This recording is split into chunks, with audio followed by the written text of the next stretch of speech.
Welcome to The Growth Factor, a broadcast ministry of St. Mark Baptist Church. Today, as part of our family, you will experience the life-changing and spirit-nurturing Word of God. Please enjoy this time with us, where we're committed to helping you grow in knowledge, grow in faith, and grow in God. St. Mark Baptist Church, you grow here. Welcome back to the Growth Factor podcast, a broadcast ministry of the St. Mark Baptist Church here in Little Rock, Arkansas. My name is Pastor Richards. I'm the Connections Pastor here at St. Mark, and I'm joined by our senior pastor, Dr. Philip L. Pointer Sr., as always, and we are really digging into some deep waters. Our theme this year is to dig deeper, and we have decided to enter these deep waters of the Exodus account and talk about both deliverance and duty. What we see in the lives of the Israelites is that God does deliver them miraculously out of the land of Egypt. But in addition to that, he provides them with a duty after their deliverance. So in this episode, we're going to talk about judgment and liberation. If you are someone who is interested in plagues, we're going to cover the plagues in Egypt. And it's going to be a good episode. So make sure you tune in. Looking forward to you all joining us on this episode.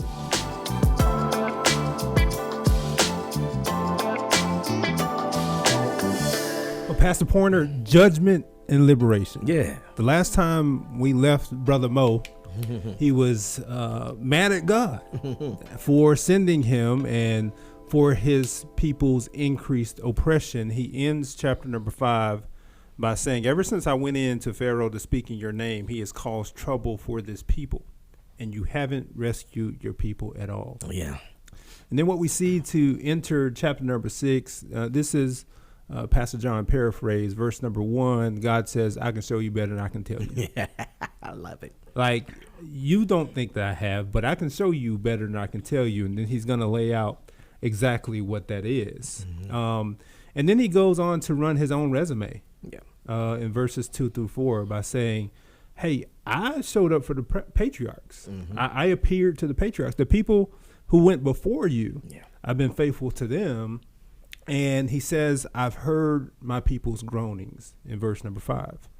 And then he goes through his plan of redemption that's going to be accomplished through judgment.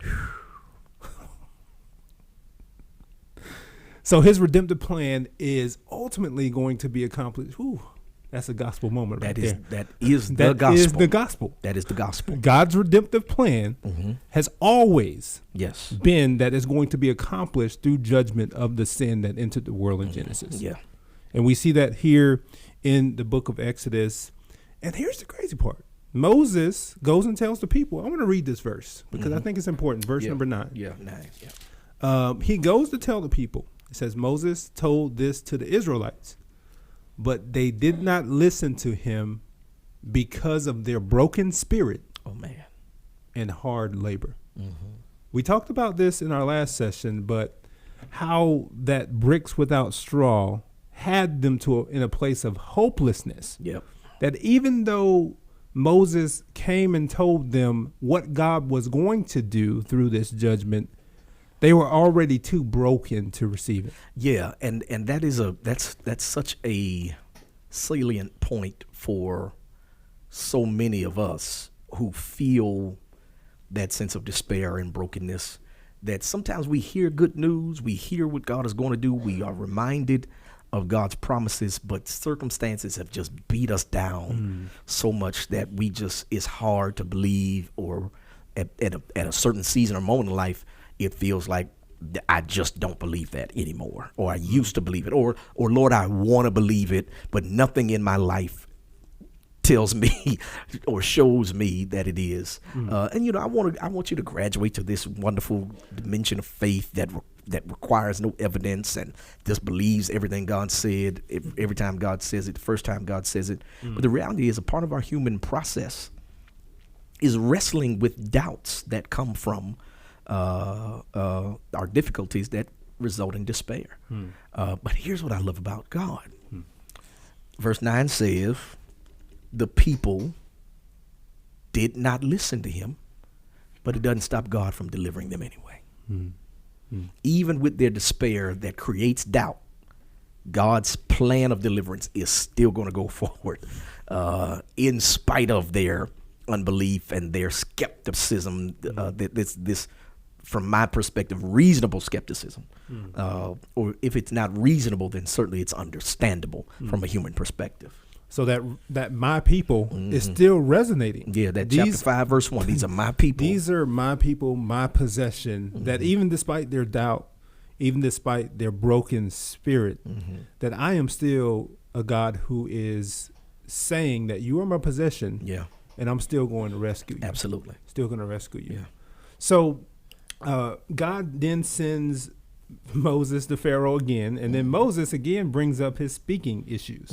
He doubts God in verses 10 through 12, and ultimately he gives Moses and Aaron a charge in verse 13, and says that he gave them commands concerning both the Israelites and Pharaoh, the king of Egypt, to bring the Israelites out of the land of Egypt.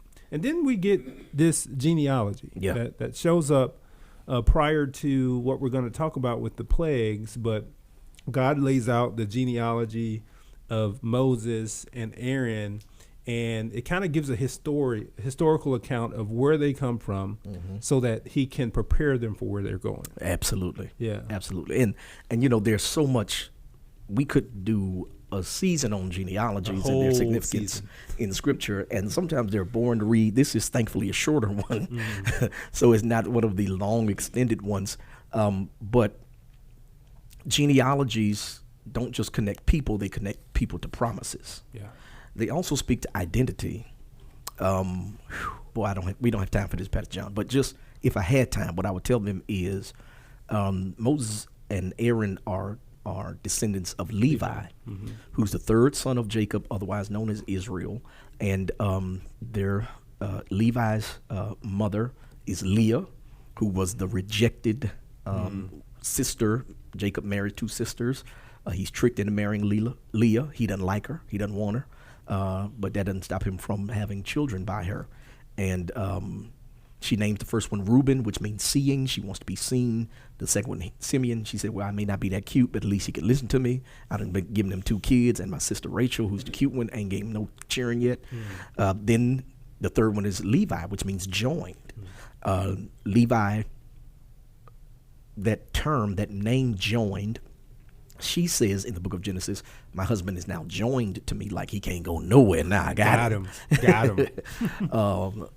But he still doesn't love her. So the what she actually does is speak into the destiny of his descendants. So joined, meaning, for instance, that when you get into the promised land, the Levites will always have to be joined to the people in order to receive. They don't get their own land. Yeah. But we see it in the life of Moses and Aaron. Moses, who has to be joined to Aaron to accomplish his purpose because of his own sense of inadequacy, a right sense of inadequacy, but a low view of God's adequacy. So here's what that genealogy shows us. It shows us a legitimate legacy as children of Jacob and the ability to lead the people of God. But it also shows us an ongoing weakness. It is a foreshadowing of an ongoing weakness of Moses that will not be resolved. That this idea of the joining, that he's going to always need or think he's going to always think he needs stuff he doesn't need. And as powerful and strong a leader as he is, but this is going to be the chink in his armor.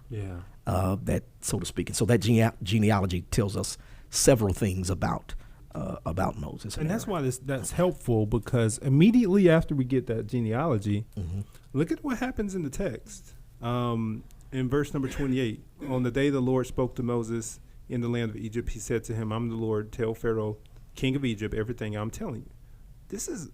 He just said this to God. Then we get the genealogy, which he always feels like something's missing, right?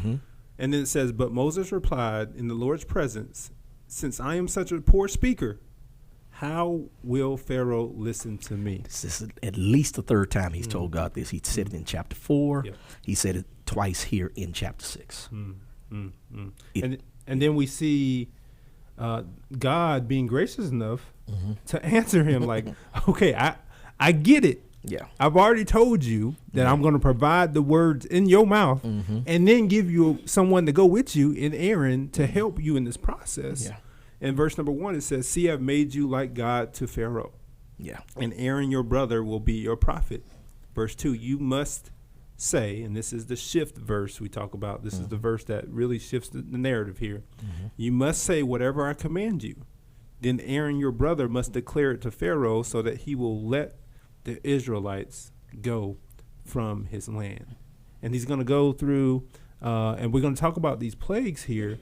But we see that God responds to him and says, hey, I still need you to say whatever it is I command you, that even despite in the midst of your doubts, I'm still going to be the God who, again, we talked about this previously, who made your mouth. Yeah. I'm still going to put words in your mouth, even though words of doubt are coming out that same mouth. Yeah. Yeah. So that when you go before Pharaoh, here's what I love about my God. And this is my testimony too. So it ain't just Mo, it's P too. Is that God will empower you to do what is necessary for your purpose in public, even while you wrestle with God in private. So that's good.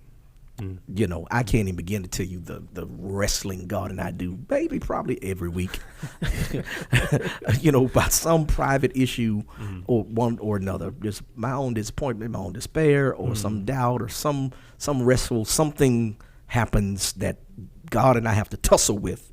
But when it comes to time to execute purpose, God empowers you for your purpose to do what you're called to do. And that sense of grace that God puts on us to do what God has called us to do, in spite of the human things we wrestle with, is so incredibly life-giving and encouraging to remember that God is letting you get it done. I'm still going to empower you, even with all of your weaknesses and sense of inadequacy mode. Yeah, that's good. So let's talk about these 10 plagues and liberation. I don't know about you, but growing up in church, I ain't gonna lie, I enjoyed reading about the 10 plagues. It was fun. I don't know what it is about Judgment and John in his adolescent years, but this was a fun read for me. John, I don't know if you want to admit that out loud. Just yeah, Lord, kill him. I mean, that's the kind of spirit. Maybe it was just the animals and all that good stuff. Yeah, fix it. I'm trying to clean it up. I'm trying to clean it up. Fix it. But it's so good to be able to read this through a lens through which we've already taught people on how to particularly study texts like this, because it could lend to some bad interpretation. Oh, goodness, yeah. And we've seen people interpret these texts in the wrong way. So, prayerfully, we're going to work through this in a way that is faithful to the text and kind of helps people to understand what's actually happening here in the context, and then be able to apply it in our own lives. To understand the plagues, you have to understand Egyptian culture and religion. Yeah. If you don't understand Egyptian culture and religion of this time and this day, you're going to miss the plagues every time. And we see that happen over and over again. So that interpreting this text, Pastor John, is not done solely through the lens of the Hebrew people and the Israelites. It must be done through the lens of the Egyptians and Pharaoh. Yep. Their self-understanding, their worship, their culture, their economy. Understanding Egypt is key to understanding why we have the plagues in the first place at all, much less what they mean individually and collectively. And here's another important piece too, because God himself actually initially calls these signs and wonders. So he's not initially saying, I'm going to put all these plagues on these folks. Like, these were actually supposed to be pointing. Signs point you somewhere. So if God says that these are going to be signs and wonders, then we need to know exactly where these signs and wonders are pointing. And that's Yeah. what we see in verse 3, where he says that these are signs and wonders, right? Yeah. And another sticky theological point that people wrestle with is God saying, verse 3, I will harden Pharaoh's heart. This idea, first of all, the number 10 generally in Scripture represents power. So it's what we're getting at in the totality of the 10 plagues is a display of God's power, a display of God's supremacy. Remember, and I want to go back to this in chapter 5 because this is critical to understanding why we get the plagues in the first place. So chapter 5, verse 1, Moses and Aaron went in and said to Pharaoh, this is what the Lord God of Israel says, let my people go so that they may hold a festival for me in the wilderness. Remember, capital L, capital O, capital R, capital D means Yahweh, the covenant name of God. Pharaoh responded, who is the Lord? Who is Yahweh that I should obey him by letting Israel go? I don't know the Lord. And besides, I will not let Israel go. So that I don't know Yahweh. I don't know this. I am that I don't know this cat. Who this? Who is he? Get God to tell me to let God's people go. When he says I don't know, it's literally I don't recognize. I don't recognize. I'm unfamiliar with him. So God says, okay, let me introduce myself to you. Allow me to introduce myself. Let me go on and nice to meet you. And so that's what the plagues are. It's God. It's not even God. God could have got Israel out in the first place. This is why Moses is frustrated at the end of chapter 5. Right. God, you could do this. Boom, boom, boom, boom. But God said, no. I need y'all to stay there because I need to introduce myself to Pharaoh. And we need Pharaoh to hold on so I can fully disclose myself to Pharaoh in a context that Pharaoh and Egypt will understand. So I'm not doing it for your sake. As a matter of fact, all of this is for the sake of the Egyptians to know who I am. Absolutely. Yeah. And that's the key to understanding these 10 plagues. Why does this idea of God hardening Pharaoh's heart? First of all, Pharaoh's heart was hard. It is an anthropomorphism. It doesn't mean that God is actually making Pharaoh's heart hard. Right. It is God allowing Pharaoh's hard heart to be sustained or maintained while God fully uncovers God's self to Egypt in the way that Egyptians would understand that God is the biggest, baddest God there is. Yeah. And one of the things we have to keep in mind is that God's judgment wasn't just on the Egyptians, but actually on the gods and the idols that they worship.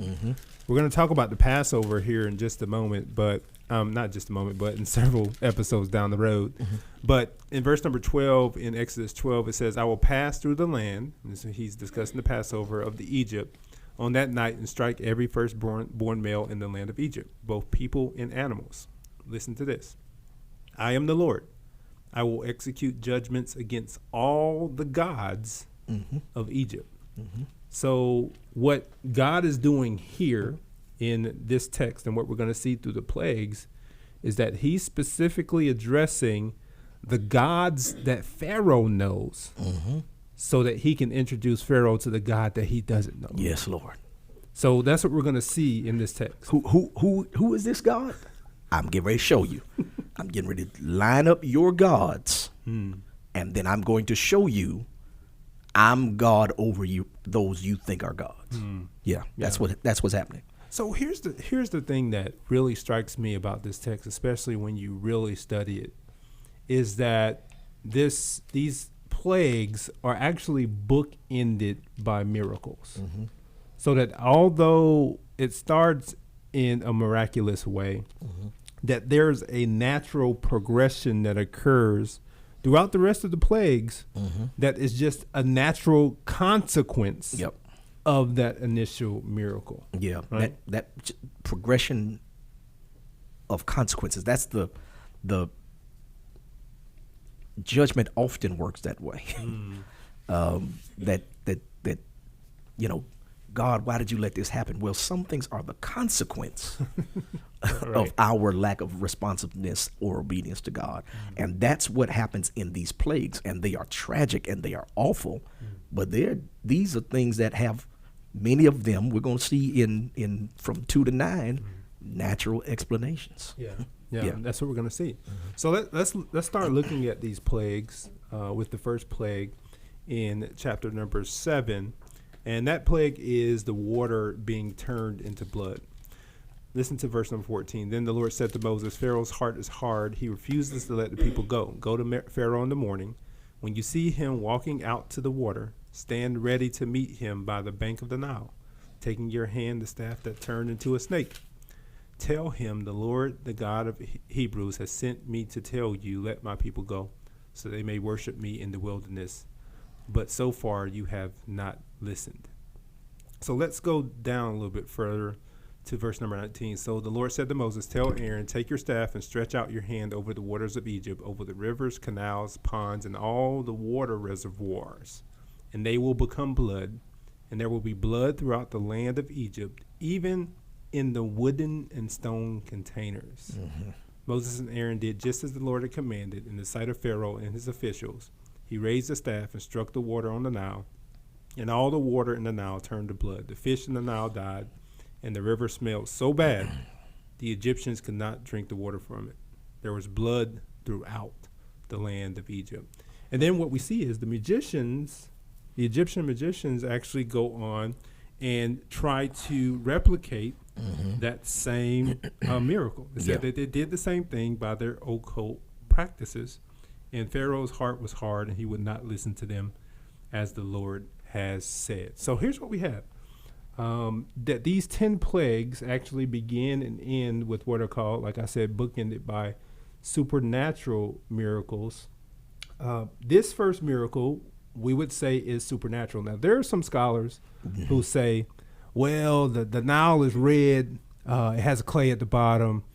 It could turn red with that sanitary material and kill all the fish. Yeah, and then there are some that say there's a particular algae and a disease that can happen that would explain the water in that river, Nile, but it doesn't explain the wooden containers and the stone containers. Yeah, like how does the water jump? Water that's already drawn out also turns into this poisoned water, so to speak. So the miraculous element, even if the whole Nile, even if the river could be explained, you cannot explain the water that's already been drawn and is sitting in containers. That there is some supernatural. Something happened. God did something right now. Yeah. And this goes back to this matters of biblical interpretation, right? Usually when someone's written, especially in this type of genre, it's a narrative, and it says the water turned to blood.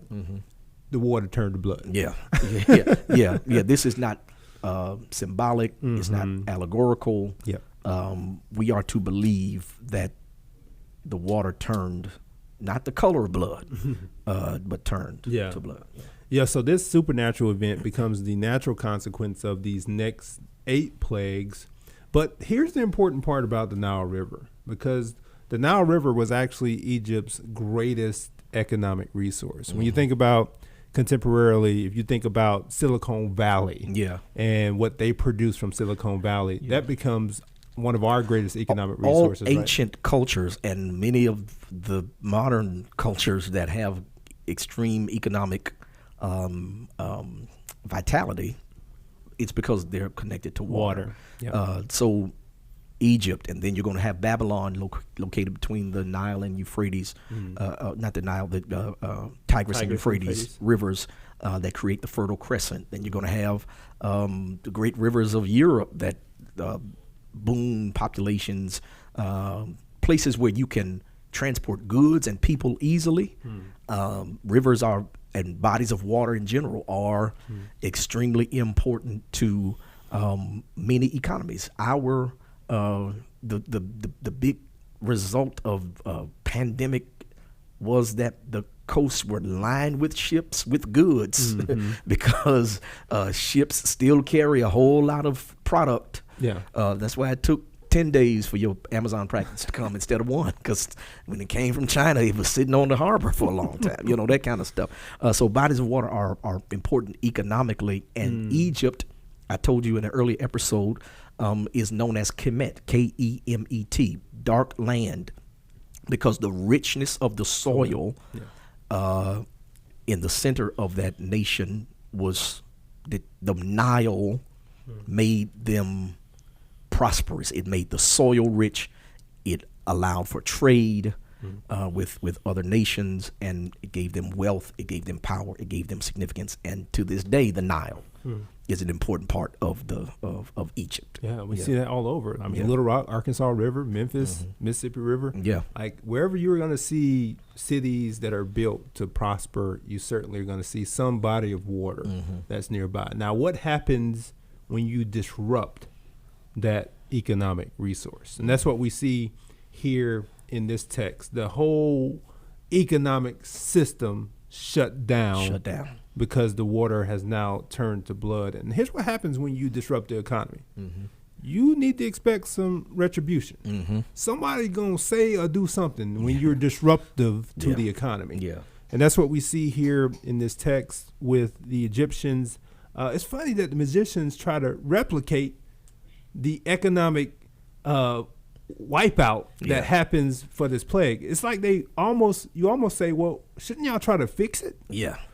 And now you want to try to replicate the economy being torn down. Yeah. It's really interesting to see that. Yeah. And I don't want to go too far to the left side of life on this.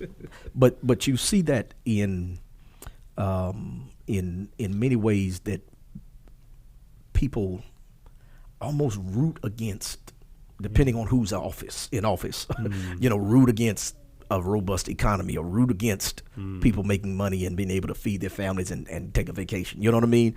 That people want power so bad that they want the current office holders or the party in power to fail so that they can get power back, which makes absolutely no sense to me. And that's all the rhetoric, right? Gas prices are high. Inflation is high because so-and-so is in office. And we have that rhetoric because we are so tied to the economic realities without understanding that some leadership doesn't have that type of influence over the economic realities. And we're not actually working on the systems that reflect that, but we try to put somebody's personal face to that problem at times. Yeah, and who can make it worse is well, we can make it as bad as you can make it. That kind of idea that comes from this kind of grasping for power. Because what ends up happening, what you're talking about again, is a challenge to a social system that has enslaved a group of people, an entire nation of people. And that system is being threatened. And so there are people who are complicit in the system, benefiting from the system, who try to perpetuate the system by saying, well, we can make it as bad as anybody else can. That kind of idea. And it's a bit ridiculous. And we've seen that historically. I mean, Black Wall Street, we talked about this before, is a paramount example of disrupting the economy in Tulsa. You see black and black folks on Black Wall Street, doctors, lawyers, business people, running a whole theater. They have their own source of everything. They don't have to go outside of this community for anything, and it disrupts the entire community in Tulsa. This one small community that's close-knit, that really recycles their economic resources within the community, causes a massacre to happen in Tulsa because they have disrupted this economy that Tulsa is now dependent on them to give them money. And they're saying, no, we're just going to recycle it among our community. And that's a no-no. Yeah. That's a no-no. And Pastor John, I think it's important that we highlight again. So God is proving God's godness over Egyptian idols. And so this first plague, this idol that God is demonstrating sovereignty over. It's the God of the Nile, who Egyptians have prayed to and leaned on and believe in, and the reason we're so prosperous is because of this God, and we don't know your God. And God says, okay, let me show you. That God's name is Hoppy, and he's like, I'm going to take care of Hoppy. Let me handle Hoppy for you. Let me put some hop in Hoppy. And that God of the night, one of the most powerful gods in Egyptian, in their pantheon, is defeated, pinned, knocked out. First plague, one of your main sources. So you think, let me demonstrate I'm stronger than that God. And even the stuff that he generates that is taken out of the water and placed in these wooden and stone containers also is subject to God's power. Yeah. I can reach it out of the river. Yeah. So that's plague 1, and then what we see next is going to be plague number 2, and that's the plague of the frogs in chapter 8, verses 1 through 14. And this actually deals with the god Hecht in the Egyptian experience in chapter number 8. And verse number 5, I'll start there. Then the Lord said to Moses, "Tell Aaron, stretch out your hand with your staff over the rivers, canals, and ponds, and cause the frogs to come upon the land of Egypt." When Aaron stretched out his hand over the waters of Egypt, the frogs came up and covered the land. Here again, but the magicians did the same thing by their occult practices and brought frogs out onto the land. The Pharaoh goes back and says, all right, appeal to the Lord. Now he knows the Lord. To remove the frogs from me and my people, then I will let the people go and they can sacrifice to the Lord. So what we see here is, again, we got that first supernatural miracle. Where do frogs live? In the water. So when their natural habitat is disrupted, then they have to find other locations. Right. So they're finding themselves overrun on the land with frogs because they've been displaced from their natural environment, and now they make their way into homes and to overrunning the land in Egypt. Yeah, and Egyptians, again, worshipped frogs. You could not kill a frog as an Egyptian. They considered Hecht to be this deity that gave them favor. When the Nile turns to blood, these ponds and streams turn to blood, fish start dying, decomposing. Frogs say, this is a poisonous environment. We're going to get up out of here. And they come out on the land, and it becomes a plague of frogs in that they begin to disrupt the normal, everyday life of Egyptian dealings in their animals. The issue is, in addition to the frogs just being there, they are carrying with them some of this decomposition, some of the issues of these fish dying, this blood. And so it creates this kind of petri dish environment on the land, which is quite disgusting to think about. But again, God saying, I'm stronger than your frog god. Because they would wear these jewelry pieces that were in the shape of a frog. They had the piece, the big medallion piece that y'all see your favorite rapper wearing. They wore them around their necks. And it wasn't a Jesus piece. It was a Hecht piece. It was like they had a nice frog piece on their neck. And they were prohibited from even killing frogs because they held them out as deities. So now they have an issue. All these frogs are coming on the land. We worship them. They're bringing disease. What is it that we can do? Because we now can't. Remember, the Israelites had to go out and sacrifice animals because the Egyptians worshipped animals. So now they have a dilemma. We can't deal with these frogs because of our limitations, because we worship these idols. And this is going to lead us to the next plague. Verse 8 of chapter 8. I just want to see this process. Pharaoh summoned Moses and Aaron, said, appeal to the Lord to remove the frogs from me and my people. Then I will let the people go. They can sacrifice to the Lord. Moses said to Pharaoh, you may have the honor of choosing. When should I appeal on behalf of you, your officials, and your people, that the frogs be taken away from you and your houses and remain only in the Nile? Listen to Pharaoh. Tomorrow, he answered. Moses replied, as you've said, and so that you may know that there is no one like the Lord our God. The frogs will go away from you, your houses, your officials, and your people. The frogs will remain only in the Nile. And y'all, the old preacher would preach that sermon and call it One More Night with the Frogs. This is what leads to the next plague. Verse 12. After Moses and Aaron went out from Pharaoh, Moses cried out to the Lord for help concerning the frogs that he had brought against Pharaoh. Then the Lord did as Moses had said. The frogs in the houses, courtyards, and fields died.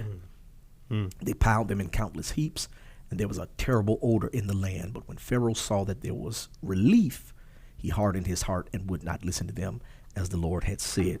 This idea of not being ready for release. You know what I mean? And we do that One More Night with the Frogs thing all the time. We do it in relationships we know we shouldn't be in. We do it with habits we know we need to end. Yeah. You know what I mean?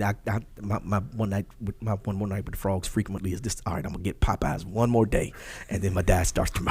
I'm gonna eat salad and salmon tomorrow, but I'm gonna eat this 2-piece and these tenders one more time.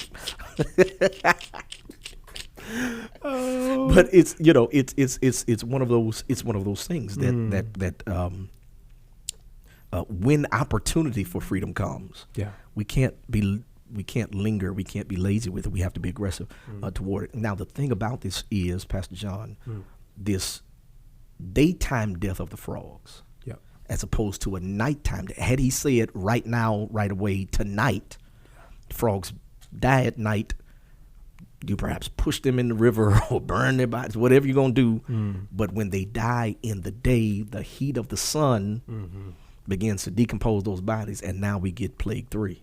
Yeah, and that's what, when it comes down to it, this idol of the frogs become just a ruinous heap.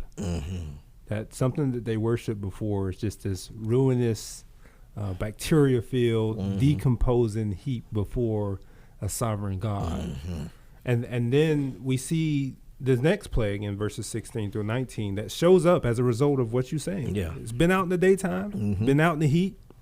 I grew up in Georgia, and I call it gnat country. And we about to see some gnats show up. And I know y'all know about gnats too. Yeah. And they are no joke. But look at what happens in verse number 16. Then the Lord said to Moses, tell Aaron, stretch out your staff and strike the dust of the land, and it will become gnats throughout the land of Egypt. And they did this. Aaron stretched out his hand with his staff, and when he struck the dust of the land, gnats were on the people and animals. All the dust of the land became gnats throughout the land of Egypt. Listen to this. The magicians tried to produce gnats using their occult practices, but they couldn't do that. The gnats remained on people and animals. Listen what the magicians say. Man, these gnats too much. This is the finger of God. Yeah, this finger of God. The magician said to Pharaoh. But Pharaoh's heart was hard, and he would not listen to them as the Lord had said. Yeah, and this might be sand fleas that are. So when you don't have any frogs to eat these kinds of creatures, then they flow in abundance. Yeah, they're gonna multiply. Yeah, they're gonna have their way. You know what I mean? Ain't no danger. I don't have to lay up under the sand. Yeah. I can just flourish. I can jump out. And so the death of the frogs in mass creates an opportunity for one of the frogs' natural prey to overrun the land. Yeah. And you still have the water that's around. And if you've ever seen a standing water pool, you know that you're going to have gnats and all types of bugs that collect in those standing water pools. So this is also just a natural consequence of that water event. That water event. And this may be sand fleas, it may be mosquitoes, it may be both. And as you look at the original Hebrew and what scholars say this animal might have been. And again, Pharaoh's choice is tomorrow. And this creates, again, the domino falls, the next domino falls where these gnats, sand fleas, mosquitoes just overrun everything. They become, as it were, a swarming annoyance, and they become prohibitive to, again, the daily rhythm of life in Egypt. Now the sand flea god got to be the weakest god. I mean, I guess people are scared of the sand fleas and the gnats because they can swarm you. But this is still just kind of a polemic against the god of these gnats, and his name is Hathor, or that god's name is Hathor. So again, God again shows up and says that this God that you worship, that's a natural consequence of these events. I'm telling a story here and saying I'm addressing every single one of these gods so y'all can realize that I am Yahweh in control over all these gods. Absolutely. And then it gives birth, the decomposition of the frogs gives birth to this next plague, which is that swarm of flies. Yep. So the flies show up in verse number 20. God tells Moses to meet Pharaoh at the water again. He's going down to the water again. And he says in verse number 21, but if you will not let my people go, this is him commanding Moses what to say, then I will send swarms of flies against you, your officials, your people, and your houses. The Egyptians' houses will swarm with flies, and so will the land where they live. But on that day I will give special treatment. This is new. Listen to this. But on that day I will give special treatment to the land of Goshen, where my people are living. No flies will be there. This way you will know that I, the Lord, am in the land. I will make a distinction between my people, yes, sir, and your people. And this sign will take place tomorrow. This is the first time. Now, the text implies here that these first 3 plagues are plagues that the Israelites also themselves experienced. They had to deal with it. Yeah, because they're near the water source, and they experienced the frogs and the gnats. But now God steps in and says, now I'm going to make a distinction here between my people and your people when it comes to these flies. And we see that here in this text. And this is a polemic against Isis, or Shu, the Egyptian god who is the god of the flies, the lord or the goddess of the flies. So we see that these rotting frogs and decaying fish, y'all know what happens. Yeah. You're going to get flies attracted to stuff that is rotted and decaying. So this is just a natural consequence. But interestingly enough, for the people of Israel, they don't experience this particular plague and several plagues moving forward. Yeah. So there are some things God's people must endure because we also live in a fallen world. But then there are periods and times of supernatural protection that demonstrate there's something special about you. You know what I mean? And the Bible says God reigns on the just and the unjust. We live in a fallen world. There are things that come along with living in a fallen world: sickness and disease, things like that, and economic issues at times, things like that, and broken relationships and injustice. One of the things we talk about often.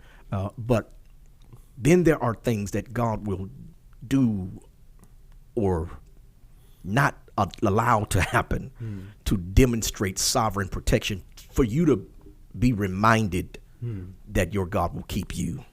And that this swarm of flies, so the decomposition, the decaying bodies of the frogs and the fish attract these flies, which again spread other disease and those kinds of things. And God says, I just want you to know my people are special to me. And so I'm going to protect them this time from this ongoing issue. Yeah. Man, I really wish we had time, because Pharaoh's response is interesting here, because he turns around and says in verse number 28, I will let you go and sacrifice to the Lord your God in the wilderness. Listen to what he says. But don't go very far. He said, I'll let you go sacrifice in the wilderness and worship in the wilderness, but I still need you close. I still need you close enough for me to be able to control that experience, right? So, again, he says, make an appeal for me And then as soon as I leave you, Moses said, I will appeal to the Lord, and tomorrow swarms of flies will depart from Pharaoh. So you see this cycle of there's this Pharaoh seeming to repent, quote unquote, but then he turns around and again, his heart is hardened. You'll see that cycle happen over and over again. It happens here with the flies, where we see God's people suffering through those first 3 plagues, but now they're here, they're spared in this 4th one. But Pastor John, I don't want to skip over the fact that Pharaoh also says, before he says don't go far, he says, okay, you can sacrifice to your God, but just stay here and do it. Just do it in here. And they say we can't do that because our God is detestable to the Egyptians. Again, one of the cultural differences is the revering and worship of animals. So if we worship our way, y'all ain't gonna like it. You know, it's a reminder that the believer's life and testimony, Lord have mercy, help me to say this right. We need to stop trying to make church palatable for the world. Yeah. What we do, the way we worship, and the things we believe are going to be offensive. Yeah. And I'm not talking about style here. I'm not talking about the music we play and that kind of stuff. I'm talking about the substance, the core of what we believe is going to be offensive. The idea of absolute truth, the idea of a singular path to God that goes through the life and the death and the resurrection and believes in the imminent return of Jesus Christ. That's detestable to the world. Wow. And we cannot sugarcoat and gloss over or be ashamed. Stop letting people knock you off your square because they're offended by the way you believe God. And that's in verse 26. We can't, you couldn't handle this. It will be detestable to you. And so that idea. And then Pharaoh says, you know, like, people like you to be a Christian because they want you to be kind and giving and accepting and gracious, but they just want you to do it within the world system. You know, be kind without any standards. Be accepting without any morals. You know what I mean? And that when we say, oh no, we also have morals and we still believe in right and wrong, then they say, no, we don't like that. Don't have gospel-informed ethics. No, not a gospel-informed ethic. God know that, not that. And then even if you do have it, just don't let it go too far. See, some of y'all just go too far with it. I'm okay with, you know, but Jesus and all that, but some of y'all take it too far. That's Pharaoh. Go out, but not too far. Yeah. Be different, but not too different, because that's offensive to me. Yeah. I think that's an important point, because his first response really does say to the reader and says to the Israelites that Pharaoh's gods are dispensable. Yeah. Because he says to them, go and sacrifice in the land. Even though sacrificing animals that are gods is illegal in Egypt, he's really willing to dispose of his gods to retain the oppression of the people. Yes. Yeah. Yeah, that's big. That's so big. It's the culture's way, isn't it? It's the culture's way, and especially oppressive systems and spirits and their earthly representatives. It's their way of doing all they can. It's Pastor John, this is why you have such thing as a slave Bible. Yep. The slave Bible is initially, or the initial thing is, enslaved people, we will not allow them to convert to Christianity. When it happens over and against their wishes, they say, okay, but do it within the land. Wow. Let's take out Exodus. Let's take out these Pauline epistles. Let's rip out most of the Gospels. And let's make sure we give them things that we think will make them good slaves. Wow. Because the standard is negotiable as long as the bottom line is met. Whew. And that's Pharaoh's. That's how you know it's Pharaoh. You know, Pharaoh is willing to move the standard around to achieve the end is going to justify the means. Yeah, that's what you're going to see. That's what you're going to see. So we have the flies show up, and then now we move to the plague of the livestock, where God says again, go to Pharaoh, tell him to let my people go. If you don't, I'm going to send a plague against your horses, donkeys, camels, herds, and flocks, verse 3 in chapter number 9. But the Lord, again, will make a distinction between the livestock of Israel and the livestock of Egypt, so that nothing of all that the Israelites own will die. And the Lord set a time, saying, tomorrow the Lord will do this thing in the land. The Lord did this the next day. All the Egyptian livestock died, but none among the Israelites' livestock died.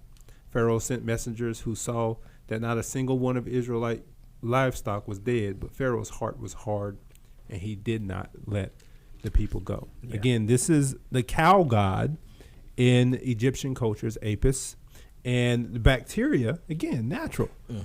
When you have bacteria from cows and decomposing fish and frogs, you're going to naturally lead to the death of livestock in agrarian culture. The swarming of these gnats, which are sand fleas or mosquitoes and flies, it's going to carry that disease to those livestock quickly. It's going to spread quickly. It's going to create this contagious environment, and these livestock are going to go down fast, especially as they feed together, as they sleep together, as they mate, whatever they're doing, whatever's happening.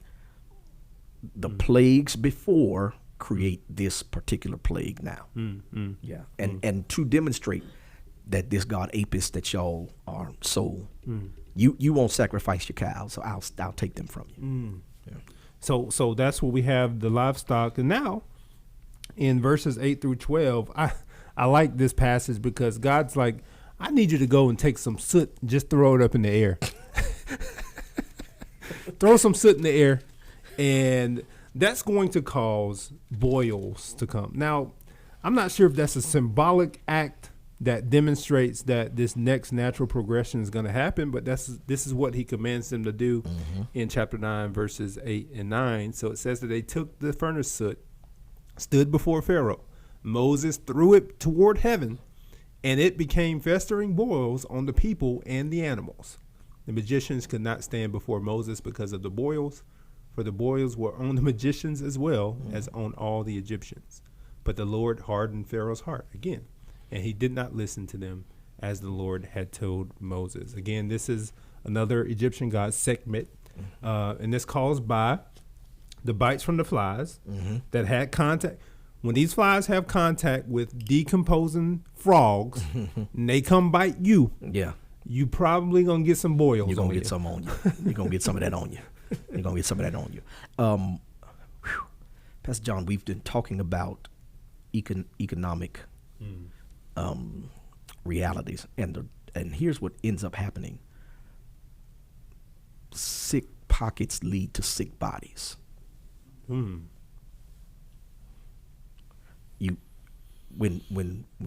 economies go down, health, physical and mental, follow also.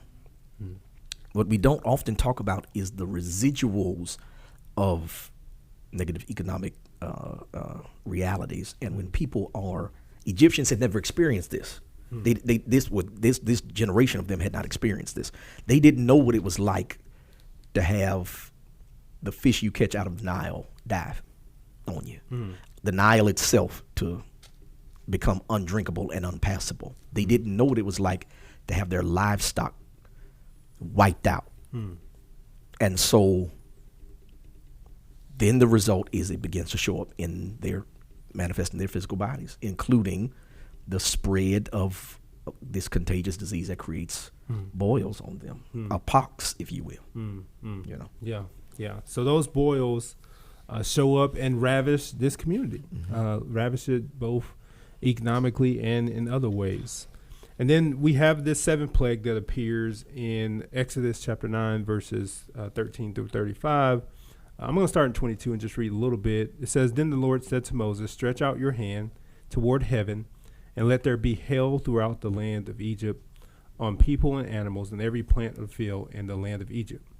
So Moses stretched out his staff toward heaven, and the Lord sent thunder and hail. Lightning struck the land, and the Lord rained hail on the land of Egypt. Now, I will say this. Earlier, God says, I could have stretched out my hand, verse 15, and struck you and your people with a plague, and you would have been obliterated from the earth. However, I've let you live for this purpose. This is it. To show you my power. Yep. And to make my name known on the earth. I could have took you out. Right.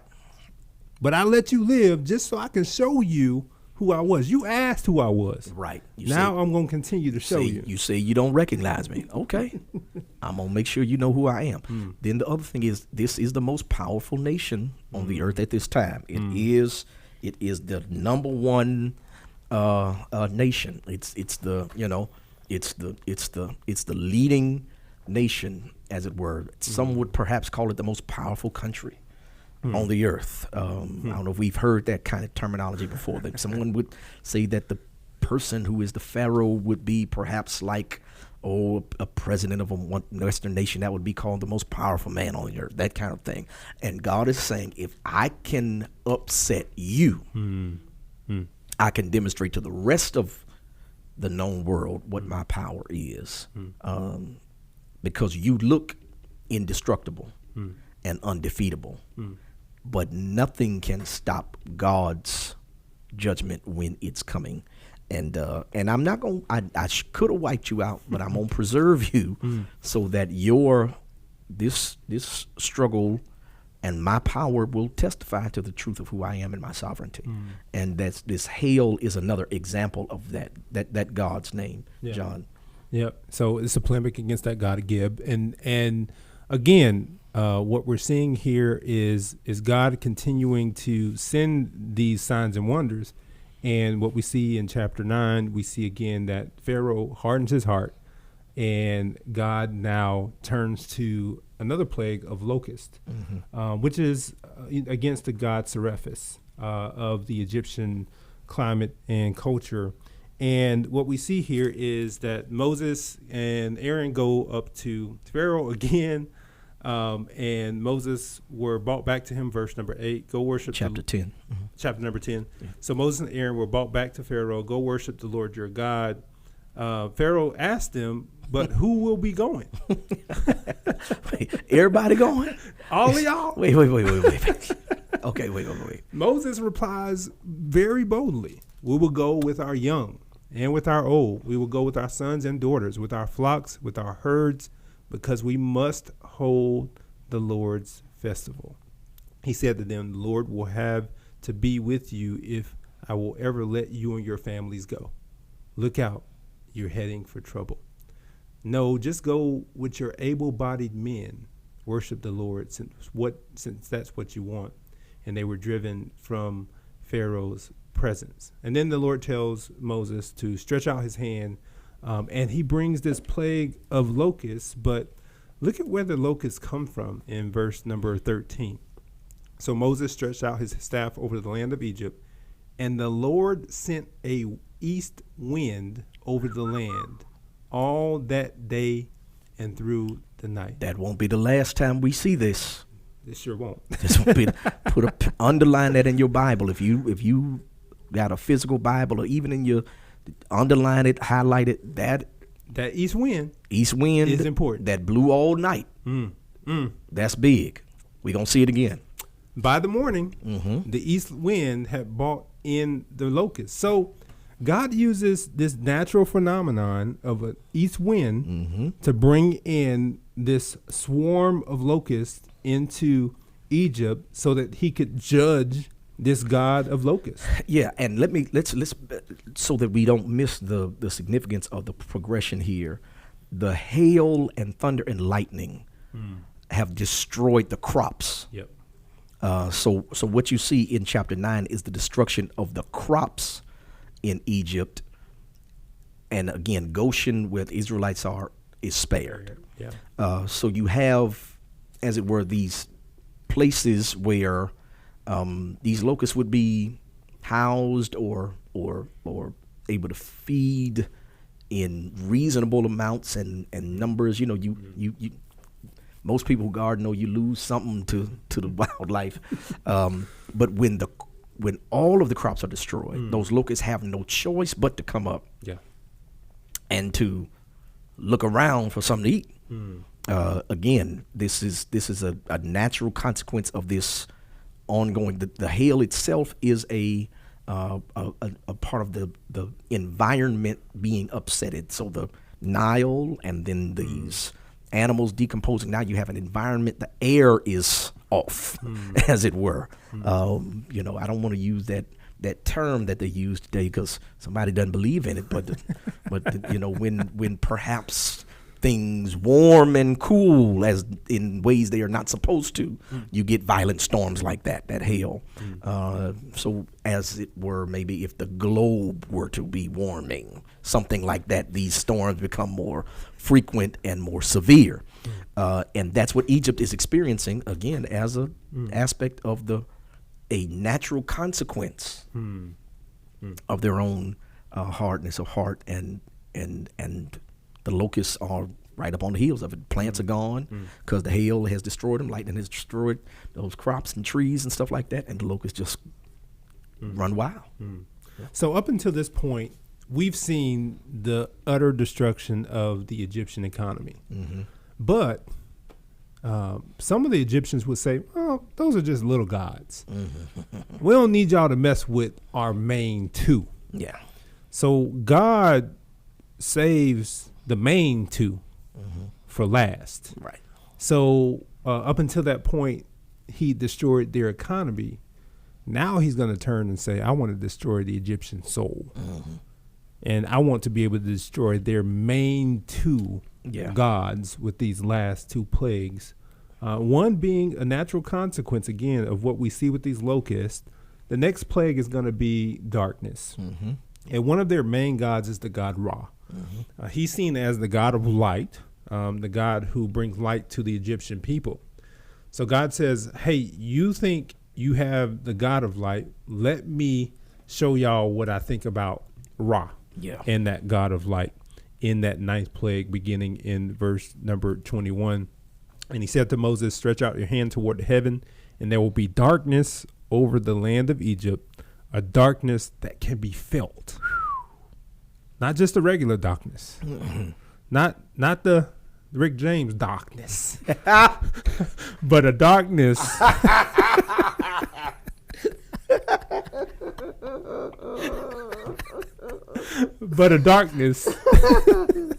that can be felt. So that's so good. Moses stretched out his hand toward the heaven, and there was a thick darkness throughout the land of Egypt for 3 days. One person could not see another. And for 3 days, they did not move from where they were. They couldn't move. Yet all the Israelites had light where they lived. So Pharaoh summoned Moses and said, go worship the Lord. Even your families may go with you. So I'm lifting that male standard that I had before. Now your families can go. Only your flocks and your economic means and your means of worshiping and sacrificing. He just wants them to have something to have to come back and get. First, the guys can go, but leave your family. And then, no, the people can go, but not your stuff, because I need you to come back to have something valuable to you to come back and get. I want you to go worship, but don't take the animals that you need to sacrifice to worship God. Moses responded, you must also let us have sacrifices and burnt offerings to prepare for the Lord our God. Even our livestock must go with us. Not a hoof will be left behind, because we will take some of them to worship the Lord our God. Skip down. The Lord hardened Pharaoh's heart. He was unwilling to let them go. He said, leave me, make sure you never see my face again, for on the day you see my face, you will die. And as you have said, Moses replied, I will never see your face again. So this darkness is actually caused by what could have been and should have been dust storms as a result of these locusts coming in and just scorching the land. I'm not sure if you've ever seen, or if y'all have ever seen a locust take care of a land that is looking lush. But when they come through, they take care of everything and ravish everything. Yeah, so they don't just eat like the fruit or the leaves. They eat that stem down to the ground. There is they totally destroy everything, and it creates that dry environment that simple wind kicks up these dust storms, especially in that part of the world. It's very easy for there to have been, especially if the wind that blows the locusts in is continuing to blow, even in small ways. It creates this earth darkening environment, so to speak. The miracle is that there's light in Goshen. Light in Goshen. And the gospel symbolism is that the rest of the world is dark. That there is no true light in the world save the light of the gospel, save the light of Christ, save the light of believers doing what Jesus tells us to do in Matthew 5, which is good works, being salt and light, so that men may see our good works and glorify our Father who is in heaven. And that it is the Ra, who is supposed to be the God of the sun. It is a false light. It's lie light, L-I-E light. It's light that ain't really light. And so in that same way, the world's intellect and discoveries and sense of right and truth are all, they must bow their knee to the light of who Christ is, and if not, it is actually darkness. That's crazy. They're in the same land, one side darkness, one side light, and look what happens in darkness. They can't see, and they can't move. Yeah. That when you see people walking in darkness, that Scripture tells us about this, that the God of this world has blinded their eyes. They can't see because of that darkness. And then there's an immobilizing function that comes with darkness. There's this place where you feel like you're stuck. And the Israelites are standing on the other side with that light. And again, as you said, as believers, we are to be able to shine our lights into that darkness so people can see. Yes. And so that people can move. Yeah. People can move. So this targets the national god of Egypt, Ra, who is the god of the sun, and actually the father, supposed to be, of Pharaoh. The Pharaoh dynasty, the dynastic legacy of Pharaoh is that they are descendants of Ra, supposedly, so that Pharaoh himself is supposed to be divine. Pharaoh is a god himself, and God says, well, let me get your daddy. My daddy can beat your daddy. Is what Moses says, and is proven in the darkness. Yeah. You don't know me, but your daddy about to know me. Yeah. So we have this plague of darkness that happens, and then the final plague, which is the penultimate plague, which is supernatural. That we started with the supernatural plague in the first plague, with the water turning from water to blood, but now we see this 10th plague that we've covered before with the death of the firstborn, but it's and as we move into the Passover in our next episode, we'll talk about that. But what we see in chapter number 11 is that the Lord says to Moses, I will bring one more plague on Pharaoh and on Egypt. And again, you've already seen that Pharaoh said, you'll never see my face again. Moses said, all right, I sure won't. And then what we see here in chapter 11 is that God tells him when he lets you go, verse 1, he will drive you out of here. Now announce to the people that both men and women should ask their neighbors for silver and gold items. The Lord gave the people favor with the Egyptians. In addition, Moses himself was very highly regarded in the land of Egypt by Pharaoh's officials and people. So Moses said, this is what the Lord says, about midnight, I will go throughout Egypt, and every firstborn male in the land of Egypt will die. From the firstborn of Pharaoh who sits on his throne to the firstborn of the servant girl who is at the grindstone, as well as every firstborn of the livestock. Then there will be a great cry of anguish throughout all the land of Egypt, such as never was before.